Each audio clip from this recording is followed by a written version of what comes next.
Bonjour les élèves, je me présente, je m'appelle Monsieur Diallo, professeur histoire. tey nag dama leen di jàngal récitation chant ba pare nag ku mu neex nga daal di réciter sa histoire bu la neexee nga daal di def chanson bu neex. ey waay ndaw Samba récitation yi ànd ak doxat ah monsieur sa récitation bi am na doole de baa ñun suñu saal dina ko attan mais comment Ibou comment oses-tu kan moo doxat foofu ah kan nga bëgg a waxal man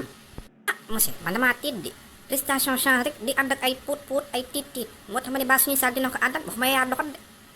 ah nay leer de sinon dinaa la tegal fii léegi waaw et puis sax ana Fatou moom sax maa ngi nii monsieur maa ngi nii toog ah ok gisuma la woon sax Ibou laa waxal léegi mu naan récitation yi ànd ak doxat leer na ma yow yaa nekk di sax bi di puut puut yi leer na ma yow mii laa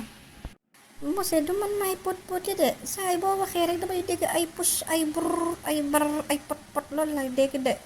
waaw mais du man maay puut puut yi de dama koy dégg rek waaye xaw ma sax fu muy jógee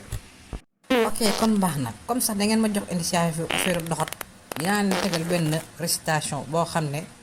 ci wàllu doxat lay yëngu da nga may déglu maa fi daan doxat gàll bi di fàq sob si di jàllaajoo dawul li wasan koromamit mbaw